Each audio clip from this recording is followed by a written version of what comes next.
Olá, tudo bem? Aqui quem fala é Marco Garcia e no vídeo de hoje nós vamos tratar dos 10 maiores IPOs da história brasileira.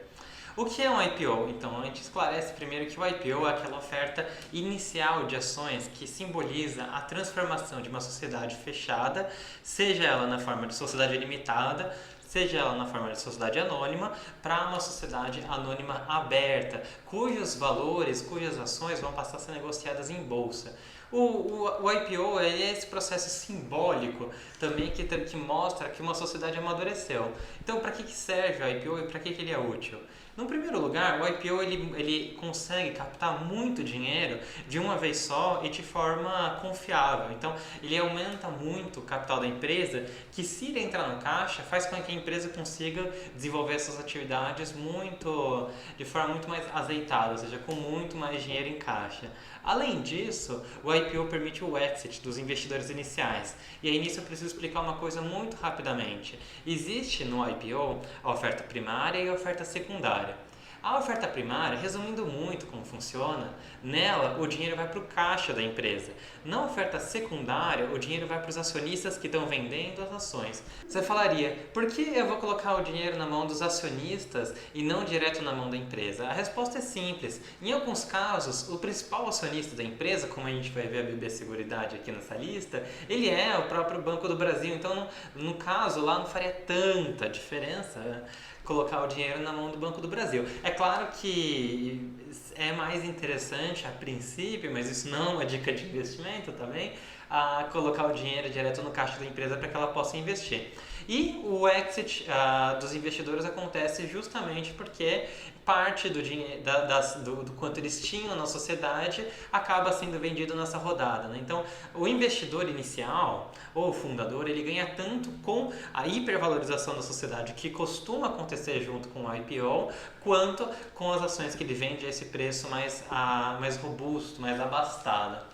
E como funciona assim muito rapidamente o processo do IPO? De um lado tem a primeira essa necessidade de capital que ela surge, fazendo com que a empresa monte um plano de captação, ela eventualmente monta um prospecto com apoio de advogado, contador e das instituições bancárias que vão fazer a custódia dos ativos. Eles fazem uma espécie de mini roadshow no qual eles saem ao mercado ofertando as ações para quem tiver interesse. Olha, você investidor institucional, quer comprar um lote de 100 mil ações, você quer comprar 50 mil ações, montam o book de ações deles e com as informações desses investidores, eles eventualmente fazem um prospecto definitivo e vai no dia do sininho da Bovespa, né? Então vai lá num dia específico de tempo, começar a negociar suas ações a partir, por exemplo, das 9 da manhã.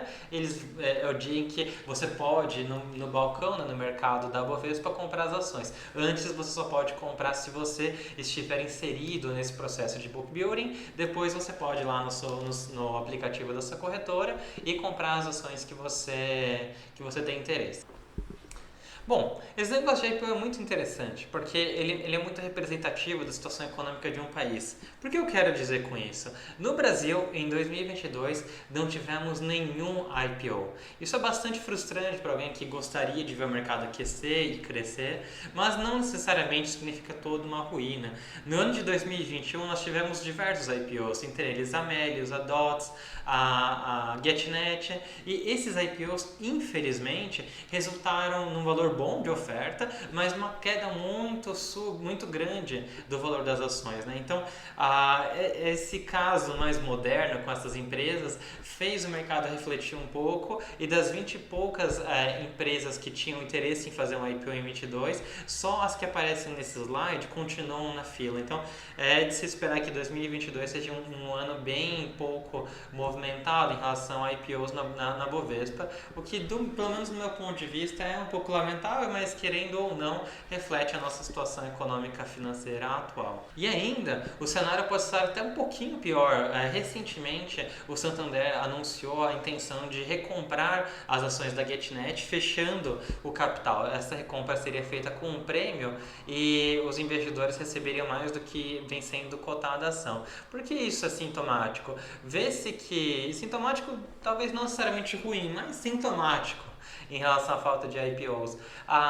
O preço das ações da GetNet estaria tão baixo que o controlador, né, o Santander, teria interesse em pagar o valor, ainda que com um prêmio, né, com um acréscimo, para fechar o capital e depois, num cenário mais favorável, econômico, a empresa refizesse a abertura de capital e conseguisse juntar mais dinheiro, né? Então, esse é um ciclo muito interessante, que é objeto de um vídeo do futuro, nossa, sobre abertura e fechamento de capital, né? Morte e vida das empresas, das companhias que são negociadas de forma pública no Brasil.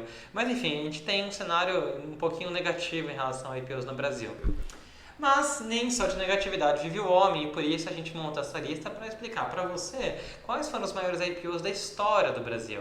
E a gente montou essa lista usando os valores históricos. Então, acessamos os prospectos definitivos de cada oferta de IPO que aconteceu nessas empresas, formulamos o nosso top 10 e a gente passa a explicar um por um para você agora.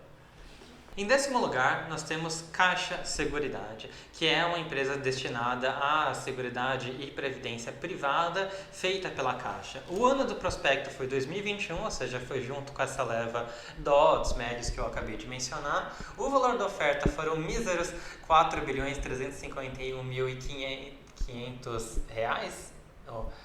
4.351.500.000 reais. É muito zero. A oferta ela foi só secundária, o dinheiro inteiro ele foi para a Caixa, ele não foi para os acionistas, para os demais acionistas. Acredito inclusive que a estrutura de capital ela é altamente concentrada, talvez fosse só a própria Caixa.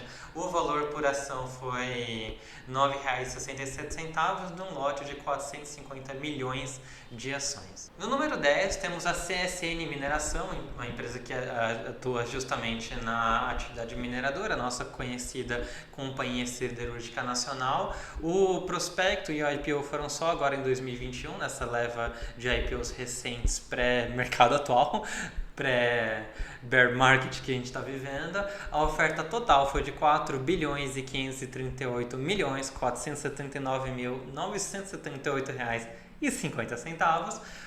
Foi uma oferta primária e secundária, sendo que majoritariamente o valor foi de oferta secundária, 3 bilhões de oferta secundária e 1 bilhão de oferta primária.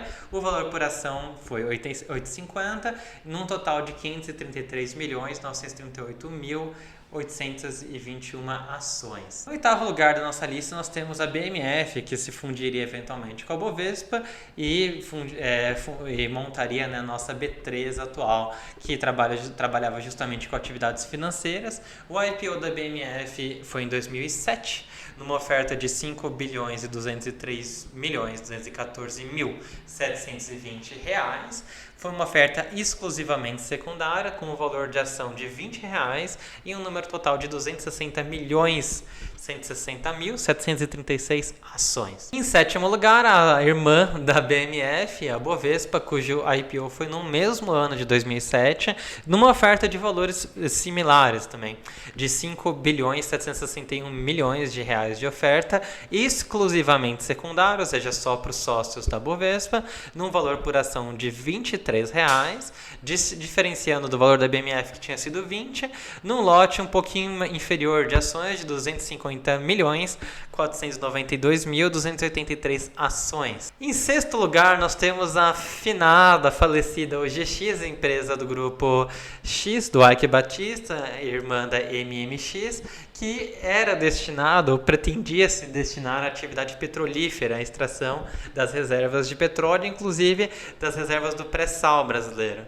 O prospecto foi no fadado ano de 2008, numa oferta de R$ 5.872.686.963 reais. A oferta foi exclusivamente primária, ou seja, todo o dinheiro foi para o caixa da OGX, num valor por ação exorbitante de R$ 1.131 e um total de 5.192.473 ações. Um detalhe que vale a pena a gente apontar aqui, é por isso que não tem como falar que oferta primária é necessariamente melhor do que a secundária, embora o dinheiro na primária vá para o caixa e na secundária para os sócios. Olha o caso do OGX, né? O que adiantou o dinheiro inteiro ir para a oferta primária, se de fato a empresa não conseguiu extrair petróleo, ao passo que BB, Caixa e Seguridade são empresas que tiveram oferta exclusivamente secundária e vão muito bem até hoje.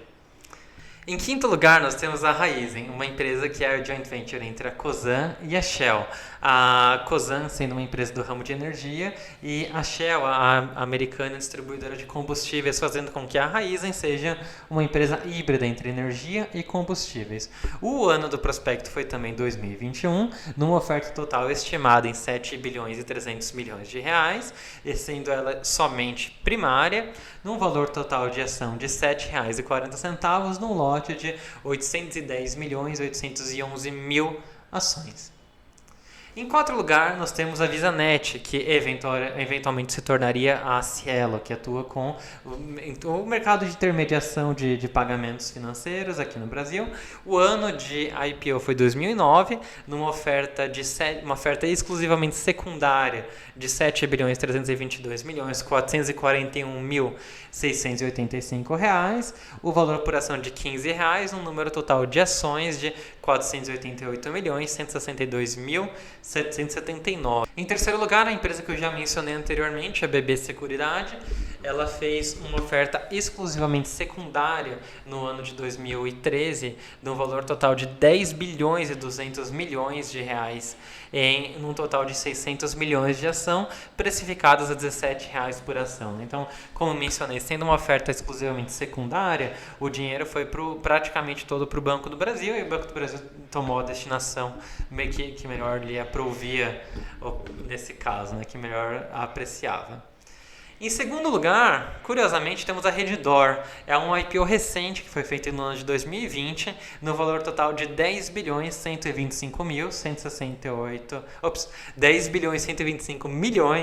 168.163 reais e 28 centavos, uma oferta majoritariamente primária, 8,4 bilhões de oferta foram de oferta primária e 1,6 bilhões de oferta secundária, num valor de R$ 57,92 por ação, num total de 174.812.984 ações.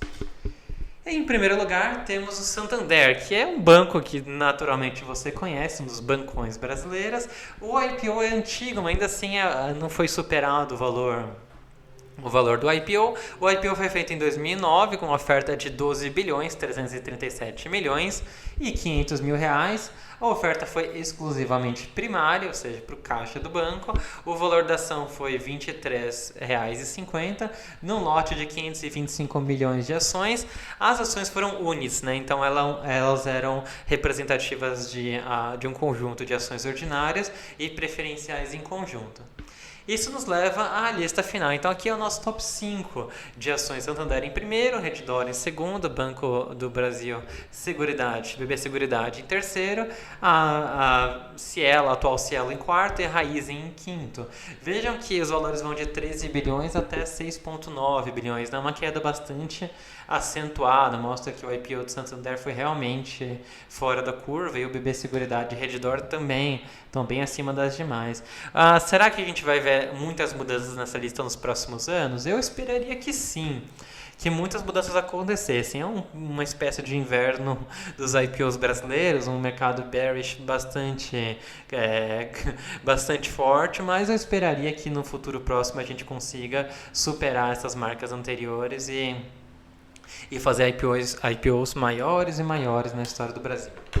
Com isso eu me despeço, espero que você tenha gostado do vídeo, espero que você tenha gostado dessa lista que a gente preparou para vocês. Ela precisou de pesquisa, precisou de consulta, os dados, por mais que parecessem fáceis, não estavam amplamente disponíveis, alguns dados eram mais antigos, então espero que a gente tenha colocado para você um conteúdo legal. Se você gostou do nosso trabalho, continua aqui no nosso canal, pode se inscrever, dar um like nesse vídeo e acompanhar nosso trabalho no nosso site costagarcia.com.br. Um abraço e até a próxima!